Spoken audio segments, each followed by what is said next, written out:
یہ لوگ کھجور کی گٹھلی کے اوپر جو چھلکا ہے یہ اس چھلکے کے بھی مالک نہیں ہیں. گٹھلی تو بہت بڑی چیز ہو گئی, گٹھلی کے اوپر بھی ایک ہلکا سا چھلکا ہوتا ہے, اور اللہ نے یملکون کا لفظ استعمال کیا. ما یملکون, یہ اس چھلکے کے اس گٹھلی کے اوپر جو چھلکا ہے یہ اس کے بھی مالک نہیں ہے. ان تدعوہم لا يسمعوا دعاءکم, اگر تم ان کو پکارو تو یہ تمہاری پکار کا جواب دینے کی طاقت نہیں رکھتے.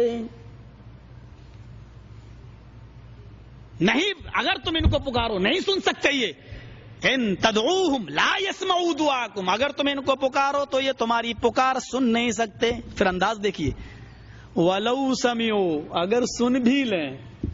پہلے تو صاف کہہ دیا سن نہیں سکتے. چلو تمہارے عقیدے کے مطابق تم نے جو گڑھ لیا ہے, اور اللہ عالم الغیب تھا, اس کو معلوم تھا کہ تم گڑھو گے, اس لیے اس نے اس انداز سے پھر ڈرایا. چلو وَلَوْ سَمِعُوا, چلو اگر سن بھی لیا کسی طریقے سے بالفرض محال, مَسْتَجَابُوا لَكُمْ, تو جواب نہیں دے سکتے. سن نہیں سکتے, اور سن لیا تو جواب نہیں دے سکتے. وَيَوْمَ الْقِيَامَةِ يَكْفُرُونَ بِشِرْكِكُمْ, اور قیامت کے دن وہ اپنے رب کے سامنے تمہارے شرک کا انکار کر دیں گے کہ اللہ ہم نے کب کہا تھا کہ ہم سے مانگو, ہم نے کب کہا تھا کہ میرے قبر پہ آؤ, ہم نے کب کہا تھا کہ میرے قبر پہ چادر چڑھاؤ. وہ تمہارے شرک کا انکار کر دیں گے. اسی لیے قرآن نے عقیدہ بتا دیا ہے, نہیں سن سکتے وہ. وَمَا أَنْتَ بِمُسْمِعٍ مَّن فِي الْقُبُورِ, اے نبی وہ نہیں سن سکتے ان لوگوں کی باتوں کو جو قبروں کے اندر دفن ہیں. لفظ قبر پیش کر دیا, قبروں میں جو دفن ہے نہیں سن سکتے. اور ایک جگہ اللہ نے سورہ نمل آیت نمبر 80 میں کہا اِنَّكَ لَا تُسْمِعُ الْمَوْتَى وَلَا تُسْمِعُ الصُّمَّ الدُّعَاءَ. اس لفظ پر غور کیجئے گا, اے نبی آپ اپنی آواز مردوں کو نہیں سنا سکتے. اِنَّكَ لا تسمع الموتى, اے نبی آپ اپنی آواز مردوں کو نہیں سنا سکتے. اور اس کے بعد اللہ نے کیا کہا, ولا تسمع الصم الدعاء, اور اے نبی آپ بہروں کو بھی نہیں سنا سکتے. کبھی غور کیا آپ نے, جب اللہ نے یہ کہہ دیا تھا کہ اے نبی آپ مردوں کو نہیں سنا سکتے, تو مردے کے بعد بہرے کو الگ سے پیش کرنے کی کیا ضرورت تھی؟ پوائنٹ پر نوٹ کرو, اے نبی آپ مردوں کو اپنی آواز نہیں سنا سکتے. انک لا تسمع الموتى, جاؤ قرآن اٹھاؤ سورہ نمل آیت نمبر 80, ترجمہ دیکھ لو, اے نبی تم مردوں کو نہیں سنا سکتے. ولا تسمع الصم الدعاء, بہروں کو بھی نہیں سنا سکتے. جب کہہ دیا تھا مردوں کو نہیں سنا سکتے تو بہروں کو کیوں کہا اللہ نے کہ بہروں کو نہیں سنا سکتے؟ کیونکہ بہرے کے پاس صرف ایک طاقت نہیں ہوتی اور ساری طاقتیں ہوتی ہیں. اللہ صرف اس کے کان کی سماعت کو سلب کرتا ہے, بقیہ ساری طاقتیں اس کی موجود ہیں. وہ ہاتھ سے پکڑ سکتا ہے, پیر سے چل سکتا ہے, زبان سے بول بھی سکتا ہے, آنکھ سے دیکھ بھی سکتا ہے, ذہن سے سوچ بھی سکتا ہے, کھا بھی سکتا ہے. اس کے پاس چلنے کی طاقت ہے, اس کے پاس اٹھنے کی, بیٹھنے کی, سونے کی طاقت ہے, کھانے پینے کی طاقت ہے, بولنے کی طاقت ہے, دیکھنے کی طاقت ہے. ہم نے اس کو ساری طاقتیں دی ہیں, صرف ایک طاقت اس سے چھینی ہے, سننے کی. صرف سماعت کو ہم نے سلب کیا ہے. اے نبی جس سے ہم صرف ایک طاقت چھینتے ہیں, سماعت, اور ساری طاقتیں اس کے پاس موجود ہیں. جس سے ایک طاقت چھینی ہو اس کو آپ نہیں سنا سکتے, اور جس کی ساری طاقتوں کو ہم نے چھین لیا ہو اس کو آپ کیا سنا پائیں گے؟ ایک طاقت جس کے چھینی ہو اس کو آپ نہیں سنا سکتے, اور جس سے ساری طاقتیں ہم نے سلب کر لی ہوں اس کو آپ کیا سنا پائیں گے؟ اتنی موٹی سی باتیں. لیکن نہیں, ولی صاحب آپ کی ساری باتیں صحیح, لیکن ہم تو 9 9 19 کہیں گے, ہمارے باپ نے 18 بتایا ہی نہیں ہے. ہم تو وہی کہیں گے, بابا تیرے در پہ آیا ہوں تو جھولا جھولی بھر کے جاؤں گا. بے شمار واقعہ. ہمارے اٹاوا کی ایک لڑکی کی شادی کانپور میں ہو گئی. اتفاق سے وہ ان لوگوں میں چلی گئی. اتفاق سے نہیں ہوتا یہ معاملے, یہ جان بوجھ کر ہوتے ہیں. دینداری نہیں دیکھا جائے گا. جب یہ دیکھا جائے گا پراپرٹی ملے, زمین ملے, جائیداد ملے, میری لڑکی سکون سے رہے, تو وہ یہ نہیں دیکھتا ہے پھر باپ کی میں اپنی لڑکی کی شادی کہاں کر رہا ہوں, یہ نہیں دیکھتا. بہرحال وہ چلی گئی, لیکن مطالعہ اس کا اچھا تھا. 4 سال تک بیٹی بیٹا کچھ نہیں ہوا.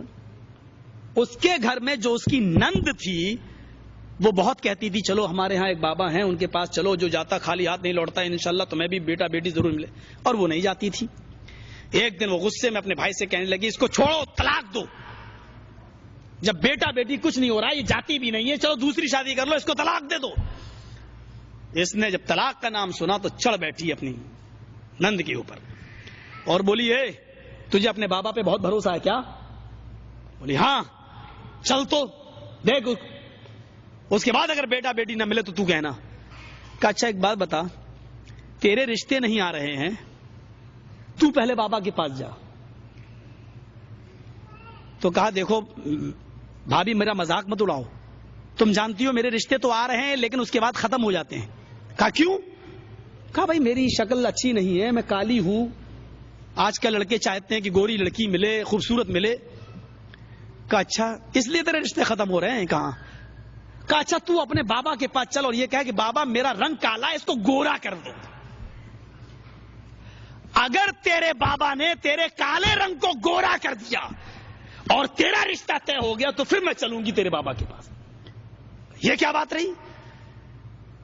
کالا رنگ بھی کہ گورا ہو سکتا ہے بابا کے پاس جانے سے؟ کہا جب تیرا بابا تیرے رنگ کو گورا نہیں کروا سکتا تو مجھے بیٹا بیٹی کیا دلوا سکتا ہے؟ اور یہی بات پورے گھر کی اصلاح کے لیے کافی ہو گئی. پورا گھر اہل حدیث, پورا گھر کنورٹ ہو گیا. سمجھا دیا گیا.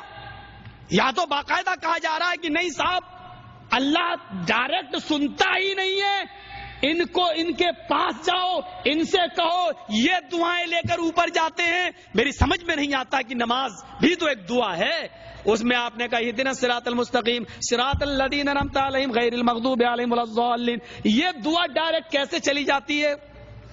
میری سمجھ میں نہیں آتی. وضو کے بعد کی دعا ڈائریکٹ کیسے چلی جاتی ہے؟ ان ساری دعاؤں پر تو کبھی آپ یہ نہیں کہتے کہ بابا میری دعا لے کر اوپر جاؤ. صرف بیٹا بیٹی کا معاملہ آتا تو آپ کہتے ہیں کہ بابا میری دعا اوپر تک لے جاؤ, اللہ سے قبول کروا دو, اللہ کو منا لو, اللہ اس کو راضی کر دو. اور ساری دعائیں اللہ ڈائریکٹ قبول کرے, صرف بیٹا بیٹی کی دعا اللہ ڈائریکٹ نہ قبول کرے, یا ٹھیکہ دے رکھا ہو. ذرا غور کرو میرے بھائیو, کیا معاملات ہیں, ذرا سوچئے تو صحیح.